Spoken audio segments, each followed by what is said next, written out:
최환이냐 수성이냐라는 거죠. 기사 같이 볼까요? TK이어 PK 연이틀 낙동강 전투가 벌어졌다라는 겁니다. 네, 이재명, 김문수, 이준석 후보, 세 후보 모두 연이틀 낙동강 벨트를 훑었다라는 거죠. 전날은 상류, 이튿날은 하류에 좀 집중을 했다라는 건데 어제 모습 같이 보고 오실까요? 부산 시민 여러분, 그리고 당원 동지 지지 여러분, 반말 한번 해도 되죠? 준비됐나? 준비됐나? 이거 부산은 민주주의의 성지 아닙니까? 민주주의를 위해서 투쟁했던 민주투사 김영삼의 정치적 고향 맞죠? 우리 부산 시민들께서 다시 민주 헌정 질서를 회복하도록 총력을 다해 주시길 부탁드립니다. 날 좀 보소, 날 좀 보소, 날 좀 보소. 동지 섣달 꽃 본 듯이 날 좀 보소. 아유, 여러분, 밀양시민 여러분 반갑습니다. 사랑합니다. 이 김문수는 죽을지언정, 손해를 볼지언정, 거짓말은 절대 시키지 않습니다. 지금 국민의힘에 저랑 친하다는 사람은 매일 저한테 전화 오고 연락 오고 해가지고 단일화의 조건이 뭐냐 이런 식으로 물어보곤 합니다. 그런데 저는 일관되게 답합니다. 가능성 없다. 민주당 후보라면은 적어도 노무현 정신에 먹칠을 할 만한 행동을 하는 사람을 후보로 뽑아서는 안 되는 겁니다. 네, 새 후보의 모습 직접 보셨습니다. 네, 지금 보면 각각의 후보들이 준비됐나 약간 사투리로 호소하기도 하고요. 노래, 날 좀 보소 노래를 좀 부르기도 하고요. 네, 이 후보도 안 되고 저 후보도 안 돼요. 그러니까 나 찍어주셔야 됩니다. 라고 말하는 후보도 있다라는 거죠. 근데 저마다 이렇게 각자의 이 3인 3색인데 박수현 의원님, 예. 사람들이 그래요. 저 새 후보 썩 사이도 썩 좋아 보이지 않는데 왜 자꾸 몰려다니냐? 왜 연이틀 내내 같이 다니냐? 그럽니다. 왜 자꾸 같이 다니는 걸까요? 우선 이 말씀을 드리기 전에 네. 앵커께서 소개하신 오늘은 스승의 날입니다. 대한민국의 모든 선생님들께 깊은 감사와 존경의 말씀을 먼저 드리겠습니다. 네. 예, 이 이유는 간단하죠. 거기에 표가 있기 때문에 그렇지 않겠습니까? 그런데 이번에 이제 특별한 조건에서 치르는 조기 대선입니다. 그 네. 특별한 조건은 윤석열 전 대통령이 만든 12.3 비상계엄이 만든 것인데 그 비상계엄에 대해서 아무리 이 TK와 PK가 어느 정당을 지지하고 보수적 정치 성향을 가지고 있다 하더라도 네. 국민의 눈높이로 보면 이 비상계엄은 잘못된 것이야 라고 흔들리는 표심들이 당연히 있습니다. 그렇기 때문에 이재명 후보도 또 지키려는 김문수 후보도 그 틈을 파고드는 이준석 후보도 이 TK와 PK에 초반 집중하는 그 흔들리는 표심을 잡기 위한 그런 치열한 그 쟁탈전이다 이렇게 보시면 될 것 같고요. 그리고 또 하나는 대체적으로 그 선거라고 하는 본선이 시작이 되면 네. 경부선, 호남선으로 전통적으로 가게 돼 있습니다. 처음에 시작할 때 이준석 후보는 여수에서 시작하는 특이한 그렇죠. 모습을 보였는데 그것은 차별화 전략에 불과하고요. 지금은 경부, 호남 전통 라인으로 따라서 가고 또 이 본선이 시작하기 전에 그렇게 해야 되기 때문에 본선 기간 중에 잘 갈 수 없는 저 경기도 접적 지역이나 강원도 동해안 벨트 또 충청의 내륙 지역 또 부산과 광주의 이 남해안 벨트 이 벨트를 우리 더불어민주당 이재명 후보는 이미 다 시운 한 군데를 돌아오지 않았습니까? 이제 그런 두 가지 측면에서 좀 TK와 PK에서 세 후보가 네. 이두 후보가 만나는 이 모습을 목격하시게 되는 것입니다. 네. 새 후보가 다 가는 이유 거기에 표심이 있고 여기가 중요한 표기 때문이다라는 말씀이에요. 지금 여기가 흔들리고 있기 때문에 민주당 입장에서는 흔들리는 마음 지금 잡아채야 되는 거고 국민의힘 입장에선 흔들리니까 니마 가지 마소 잡아야 되니까 가는 거 아니겠느냐라는 말씀을 하셨습니다. 근데 김성태 의원님 사실 영남 지금 여기 낙동강 벨트 얘기하기도 했습니다만 영남은 보수가 강세인 곳인데 원래 타이틀 매치가 수성전이 더 사실 어렵다라고 우리는 알고 있잖아요. 그렇습니다. 이번에 영남 민심 어떻다고 보십니까? 그러니까 이제 뭐 TK, PK는 국민의힘 그러니까 보수의 본산 뭐 이런 정치적 뭐 가장 확실한 기반이죠. 그렇기 때문에 이제 공교롭게 지금 뭐 영남에서 사흘 동안 지금 혈전을 벌이고 있는 저 후보들이 다 공교롭게 TK 출신들이에요. 그렇죠. 이분들이 우선 뭐 김문수 후보 입장에서는 이제 당내 후보 확정 과정까지 우여곡절도 있었고 또 아직까지 또 뭐 TK에 지금 현재 둥지를 틀고 있었던 홍준표 전 후보 같은 경우 그냥 심지어 탈당까지 하고 지금 미국에 가 있죠. 네. 또 뭐 후보 중에 한 사람은 아직까지 윤석열 대통령하고 제대로 선긋기 또 전련하지 못하니까 뭐 지금 현재 김문수 후보를 위한 선거 적극적으로 참여도 이루어지지 않고 있죠. 뭐 이런 차원에서 김문수 후보 입장에서는 가장 확실하게 기댈 수 있는 것은 그래도 보수의 본산 가장 정치적 큰 기반인 TK, PK 지역에 우선 먼저 공을 들일 수밖에 없는 거죠. 뭐 그런 측면에서 첫날 유세도 네. 가락 농수산물 시장에서 시작했지만은 마무리는 대구 서남시장에서 한 거죠. 네. 기운을 받겠다는 이야기입니다. 또 TK 지역을 갖다 이틀 동안 이렇게 했는데 또 PK를 거쳐서 바로 서울 올라간다. 이것도 말이 되지 않는 거예요.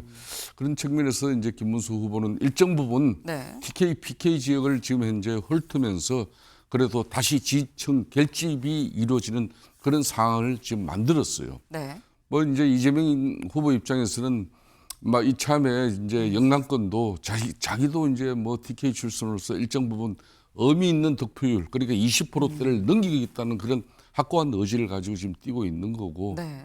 우리 이준석 후보 입장에서는 아무래도 지금 이제 뭐 거대 정당 이 후보들의 문제점이라든지 뭐 이 방식에 참 어렵게 혼자서 고군분투하고 있는데 저 고군분투의 결실도 저는 나중에 좋은 의미로서 잘 마무리될 수 있을 걸로 보고 있습니다. 네. 신혜 씨 김문수 후보 입장에서는 사실 요번이 썩 좋은 판은 아니다. 왜냐하면 이미 뭐 탄핵 이후에 있었던 선거기도 하지만 새 후보다 또 TK 출신 아니겠느냐. 거기다 한덕수 후보와의 어떤 갈등, 단일화 과정에서의 그런 문제도 있었기 때문에 김문수 후보 입장에서는 지금은 좀 어렵지만 좀 올라가지 않겠냐라는 좀 그래도 낙관적인 말씀을 또 주셨어요. 사실 후보들이 저마다 지금 다 지금 영남 훑은 거죠. TK, PK를 쭉 훑었습니다. 근데 중요한 건 뭐다? 민심이다라는 거죠. 여론조사 같이 볼까요? 민심은 이런 새 후보 어떻게 보고 있느냐라는 겁니다. 어제 한국갤럽의 여론조사가 발표가 됐습니다. 일단 전국 수치를 좀 보겠습니다. 전국 수치 보면 노란색이 어제 발표된 거예요. 노란색만 일단 먼저 보시면 어제 발표로 이재명 51, 김문수 31, 이준석 8%였었다라는 거죠. 근데 지금 좀 전에 저희가 어제 그제 계속 TK, PK 같습니다라고 말씀을 드렸죠. 그 지역의 민심은 어떠냐를 보겠습니다. 먼저 TK입니다. 대구 경북 이재명 29, 김문수 45, 이준석 13이었다라는 겁니다. 네. 그리고 어제 갔었던 PK는 어떠냐? 이재명 37, 김문수 49, 이준석 7%였었다.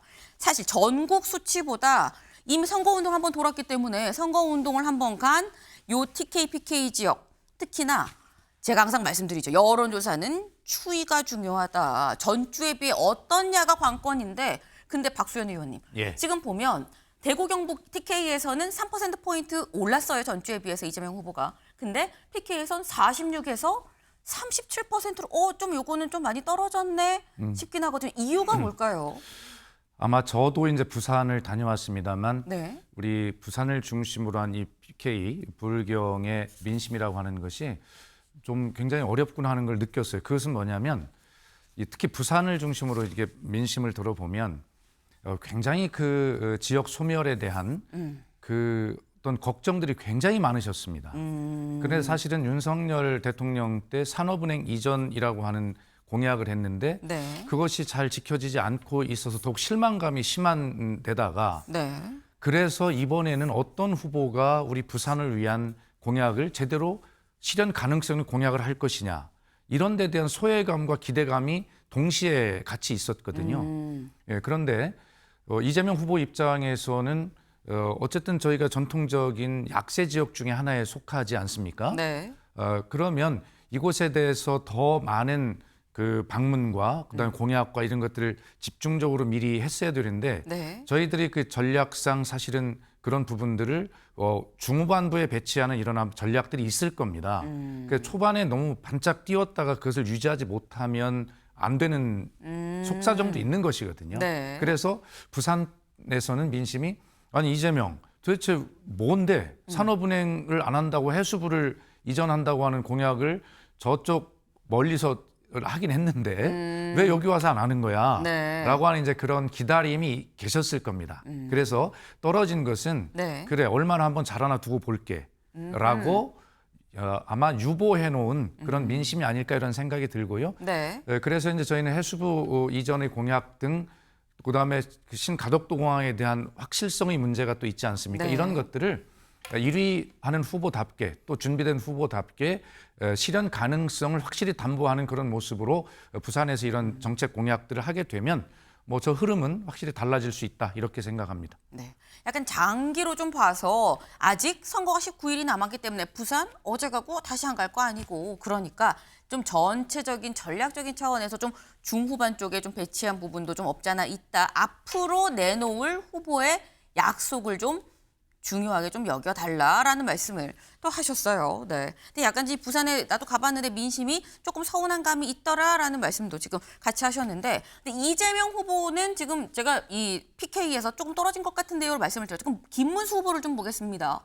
김문수 후보는 전주에 비해서 TK는 25에서 45, 그리고 PK는 14에서 49%로 올라갔습니다. 다만 요 전주의 수치에는 이때는 한덕수 후보 것도 같이 좀 조사가 됐었어요. 때문에 한덕수 후보 거가 포함이 됐었는데 여기서 이제 그게 빠지고 하나로 좀 나온다라는 그 부분도 같이 감안을 해서 좀 보실 필요는 있을 것 같다라고 좀 말씀을 드립니다. 근데 어쨌거나 지금 세 후보 중에서 김성태 의원님, 예. 김문수 후보가 45, 49 가장 그래도 TK, PK에서 여전히 높게 나왔다. 국민의힘 후보가 제일 높다라는 건데 근데 우리가 통상 선거 때 생각하는 국민의힘 후보의 TK, PK 지지율이 40%대면 괜찮은 걸까라는 의문도 있거든요. 40%대 지지는 괜찮은 거 아니죠. 그러니까 그래도 60%에서 네. 뭐 이 보통 제가 대선판을 이렇게 쭉 뭐 공부를 하고 연구를 해보면은 항상 60%대 초반까지는 나왔었죠. 그러니까 지금은 상당히 좀 전통적인 지지 지역에서 결집이 아직까지 완전하게 이루어지지 않았다는 방증이고 그렇지만은 김문수 후보가 되기 과정까지는 수많은 우여곡절과 또 후보 교체에 그런 자고 나니까 후보가 바뀌어 있었고 그걸 네. 또 바로 잡아준 사람들도 국민의힘 당원들인데 그 당원의 중심이 바로 TK, PK 지역이에요. 영남권. 저는 그런 측면에서 이제 이 지지층이 이제 결집하기 시작하면은 지금의 지지율보다는 훨씬 네. 높아진다. 그렇지만은 뭐 일주일도 안 된 저 상관에서 TK 지역 같은 경우도 거의 배 정도 이렇게 지지율이 올랐죠. 그러니까 PK 같은 경우는 심지어 3배 가까이 지금 올랐어요. 네. 김문수 후보가. 그만큼 결집되고 있고 특히 PK 같은 경우는 부산을 중심으로 윤석열 정부에서 산업은행 이장 같은 경우는 기정사실로 다 모든 걸 마무리했어요. 네. 오직 마지막 하나 남은 게 산업은행 법을 개정해야 되는데 지금 여소야대 정국에서 아무리 지금 이제 민주당에 호소했지만은 민주당이 그 법을 뭐 합의로 들어주지 않았습니다. 그렇기 네. 때문에 아직까지 뭐 국회에서 그 법안은 계류되고 있지만은 사실상 어려워졌죠. 뭐 이재명 대표도 이걸 어제 보니까 정면 돌파하더라고요. 산업은행 이전에는 어렵다. 그 대신 해수부하고 HM 그러니까 HM은 이제 해양조선사죠, 그죠? 네. 이걸 갖다 부산으로 이전하겠다.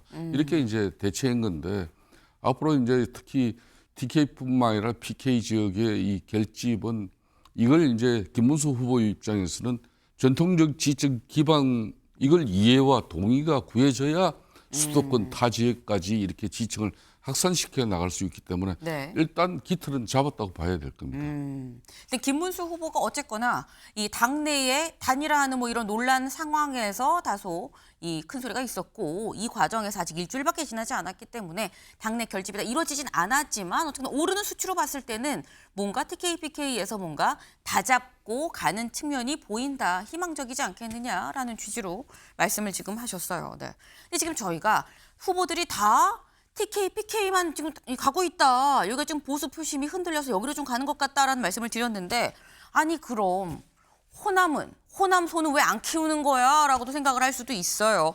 호남은 누가 갔느냐? 다음 기사 볼까요? 배우자들이 갔다라는 거죠. 이김 영남 간 사이 배우자들은 호남을 챙겼다라는 겁니다. 배우자들의 모습 같이 좀 보면서 말씀을 좀 해볼까요? 지금 현재 김혜경 씨 그리고 설난영 씨 지금 보시는 모습이 김혜경 씨의 모습입니다. 김혜경 씨는 지금 광주를 직접 갔어요. 근데 광주에 가서 거기에서 이제 뭐 5.18 유족들도 만나고요. 그리고 실제 뭐 배식 봉사활동 같은 걸 하면서도 같이 좀 제가 진즉에 좀 오고 싶었는데 오지 못했다 뭐 이런 취지의 얘기를 하곤 했습니다. 근데 김문수 후보의 배우자 설난영 씨도 지금 보시는 것처럼 이 서울에서 있었던 이 호남 포럼 행사죠. 호남 포럼 행사에 가서 직접 얘기하면서 제가 호남 사람이에요. 그래서 김문수 후보가 호남 사위입니다. 여러분이 생각하시는 거 제가 잘 알고 있죠. 라고 한 표를 또 호소했다라는 거죠. 네. 사실 박수현 의원님, 네. 선거에서 배우자 역할도 상당히 좀 중요하거든요. 근데 호남 입장에서는 아니 왜 영남은 후보들이 직접 가고 호남은 왜 배우자만 가는 거야? 라고 생각할 수도 있어요. 특히 호남의 경우엔 민주당이 텃밭이기도 하거든요. 예. 아니 그 후보자가 홍길동이 아닌데 몸이 두 개로 나눌 수가 없지 않습니까? 그렇죠. 그래서 이제 순서를 정해서 가는데 당연히 예, 가죠. 그리고 경선 기간 중에도 여러 차례 호남을 갔었고요. 그런데 아까도 말씀드렸지만 제가 이제 이재명 후보 경선 후보 당시에 이제 공보 단장이었기 때문에 예, 전국에 있는 그 지역 언론사를 제가 2주 동안 세밀하게 보는 경험이 있거든요. 네. 그때 호남에서 참 특이한 걸 느꼈어요. 어떤 걸 느꼈어요? 제가 감히 외람되게 호남의 민심을 이렇다라고 한마디로 정리하는 건 어렵습니다. 네. 그 복잡한 심경들을. 그런데 대체로 이제 호남의 그 매서운 그 민심이 이런 거였어요. 이재명 후보 개인에 대해서는 어떤 말씀을 하시는 것이 별로 없었어요. 그러니까 이재명이 싫다 뭐 이런 것이 아니라 네. 민주당 한번 두고 보자. 정말 우리가 그렇게 매일 다 잡은 고기처럼 뭐 그렇게 이렇게 아하. 취급해도 되는 것이냐라고 네. 하는 정확히 표현은 못하겠지만 하여튼 제가 느끼기에 제 입장에서 표현을 해보면 민주당에 대한 애증을 넘어서서 그러니까 애증이라는 것은 밉지만 그래도 내 새끼니까 내가 네. 우리 식구를 찍어줄게라고 하는 이런 애증을 네. 넘어선 이제 민주당 심판해야 되겠어라고 하는 이런 수준의 그 민주당에 대한 그런 그 서운함이 민심이 강했다. 서운함 정도가 아니라 굉장히 강한 심판에 가까운 이런 민심들이 있으시더라고요. 네. 그러나 이번 대선만큼은 이 윤석열 전 대통령이 일으킨 비상계엄, 내란 이런 것이 아직도 정리가 안 되고 있는 이런 상황 속에서 이것을 그냥 놔둘 수 없으니 이번에 마지막으로 이재명 찍어주는데 내년 지방선거와 그 이후에 총선 때 한번 두고 보자.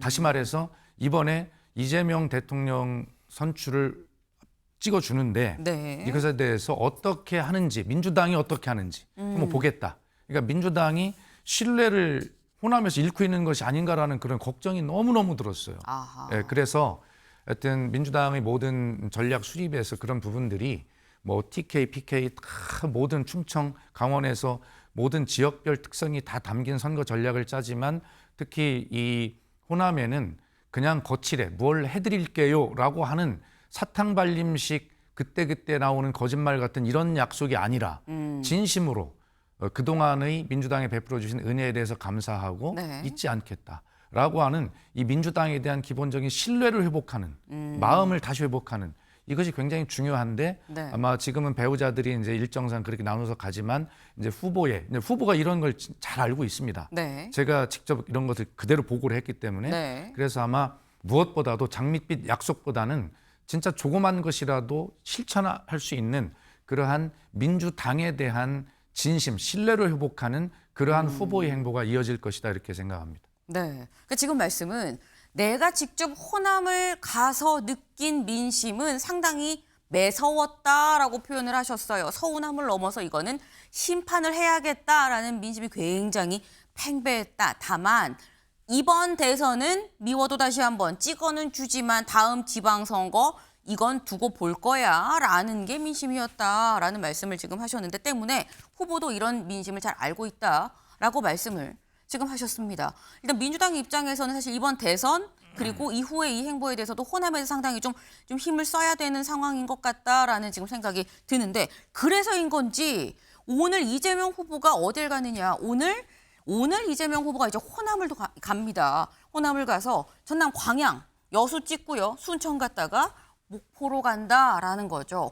오늘 가서 직접 아마 호남의 얘기를 들을 것 같다라는 겁니다. 그럼 김문수 후보는 어딜 가느냐? 서울 신도림역 지금 출근길 인사 아마 하고 있을 거라고 생각이 됩니다. 서울 신도림역에서 지금 출근길 인사를 하고 있다라는 거. 그리고 이준석 후보는 서울교대 그리고 이후에 서울역으로 가서 간담회를 할 예정이다라는 거죠. 김문수 후보와 이준석 후보는 서울로 올라왔고 이재명 후보는 호남으로 옆으로 좀 이 PK에다가 호남으로 옆으로 좀 자리를 옮겼다라는 겁니다. 오늘부터는 이제 후보들이 조금씩 이제 갈라지는 모습이 지금 보이죠. 딱 오늘부터 19일 남았습니다. 네, 후보들 어떤 비전을 제시할지 주목이 됩니다.